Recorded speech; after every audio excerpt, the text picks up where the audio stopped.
Okay, and Dr. Craig, we have lots of questions that come to reasonablefaith.org, and let's look at a few of these. This says, Dear Dr. Craig, in his debate with a Christian, an atheist mentioned you a number of times and said this during his first rebuttal. You say that Quentin Smith says that if you're an atheist or a naturalist and you accept the Big Bang Theory, then you have to believe it came out of nothing.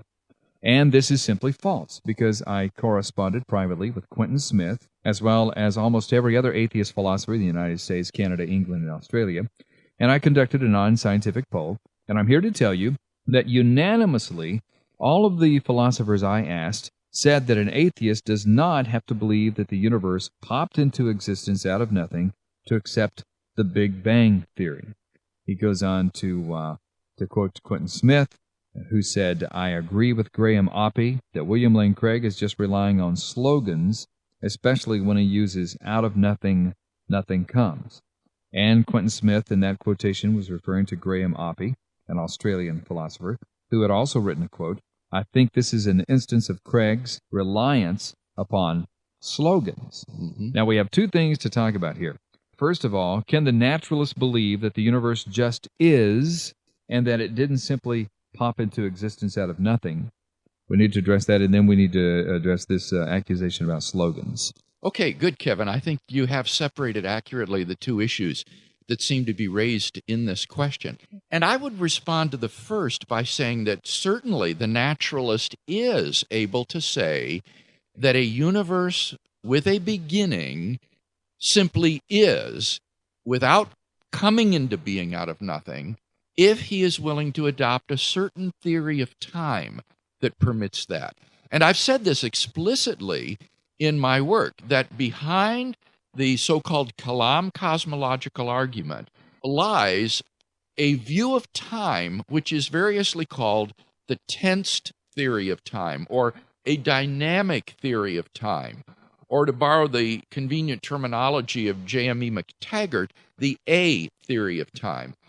This is a theory of time that is the common sense view of time that is almost universally accepted among ordinary people. And it is the view that temporal becoming is a real and objective feature of reality, that there is a difference between the past, the present, and the future.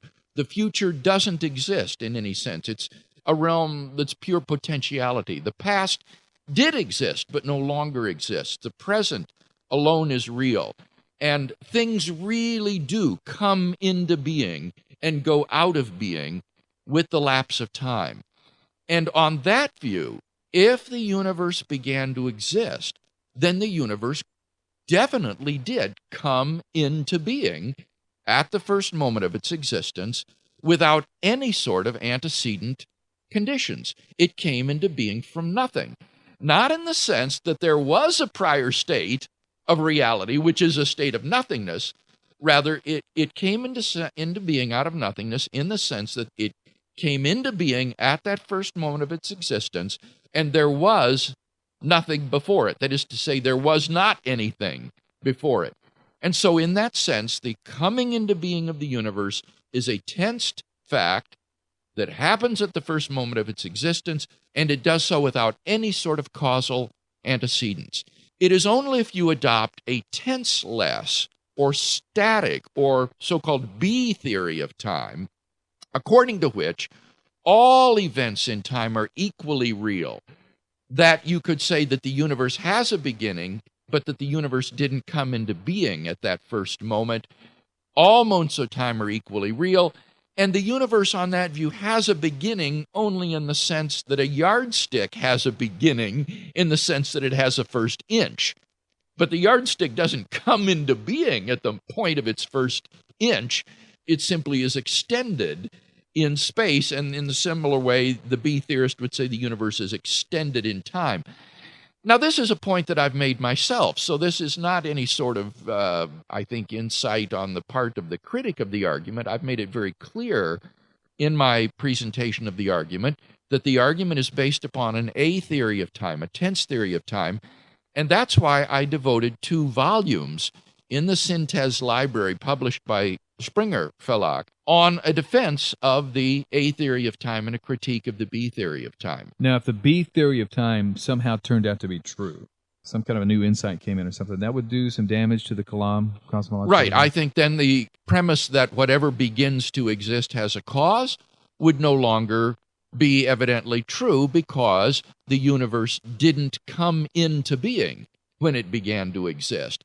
It's really not beginning to exist that's the key thing here. It's coming into being. And that's what happens if temporal becoming is a real and objective feature of reality. At the first moment of its existence, the universe comes into existence. And I maintain that nothing can come into existence without a cause. Something can't come into existence from nothing. Now, on the B theory, as I say, time and the events in time are extended like a spatial length, like a yardstick. And a yardstick doesn't come into being at the first inch of its extension. And similarly, the universe on this view just exists as a static whole from the first moment of its existence to the last moment of its existence, if there is one. And so on that view, the universe doesn't really come into being in virtue of its beginning to exist. So if the skeptic wants to deny the first premise of the argument, that whatever begins to exist has a cause, he needs to give us good grounds for thinking that the B theory of time is true. He's got his work cut out for him. I think so. He's got to refute all of the evidence and arguments in favor of the A theory and all of the objections that I lodge against the B theory, and do the same sort of thorough work that I've done in defending his theory of time to show that the universe can begin to exist and yet not come into being at the first moment of its existence. And now, if he were to do that, then I think what the theist would appeal to is not the Kalam cosmological argument, but what I call the Leibnizian cosmological argument, namely Leibniz's question, why is there something rather than nothing? Why does this tenseless space-time manifold exist? That question still needs to be answered. So the Leibnizian version of the cosmological argument, I think, would still go through in spades. I can't help but chase this just for a moment because it's so fascinating. But on the B theory of time, time travel might be possible because there's actually a future. It's out there and exists, and we just haven't arrived. But if we could find a way to get to it, then we could do it. In the past, the same. The past still exists back there somehow. And if we could find a way to go back to it and explore it. So if you're going to be a time traveler, you need the B theory too, right? That's exactly right. And therefore, it is no accident that all of the philosophers who defend the coherence of time travel are B theorists. Yeah, and I think that because of pop culture and movies and some of the great movies we've talked about as well, the time travel movies, I think that the layperson who is not trained in this area, in the philosophy of time and so forth, just assumes that somehow, some way, time travel is true, and therefore the B theory is the valid theory. I don't know if they do, Kevin. I think you're certainly right that time travel movies are so engaging and entertaining. I enjoy them myself. I really like time travel movies, even though I think that what they posit is in the end metaphysically impossible. Yeah. On the other hand, though, I think, Kevin, that people have a deep, deep sense that the future is open, that it's not yet in any way determined. It's not out there just sort of waiting for us to arrive at it, that we will shape the future, and that it isn't as real as the present, and that things that are past have somehow literally passed away, that they're not as real as we are right now. Now, that may vary, I suppose, from person to person, but even B theorists admit that the view of the normal average man, so to speak, will be an atheoretic view of time. Now, what about this accusation leveled toward you on slogans, using slogans? Is this something that philosophers try to catch each other at from time to time? I don't think so, typically. This is, I find, an odd allegation. What they're referring to is my appeal to the sort of metaphysical first principle that out of nothing, nothing comes, or that something cannot come out of nothing, or that being cannot come from non-being. And I think that far from being mere slogans, these are articulations of a very fundamental principle of metaphysics that goes all the way back to Parmenides in ancient Greece. Parmenides argued that being can only come from being, and that being cannot come from non-being. And it seems to me that that is a very fundamental metaphysical insight that is more than just a slogan. It's really, I think, a self-evident principle when you think about it. So it would be, I would say, a primitive metaphysical principle beyond which it's very difficult to get.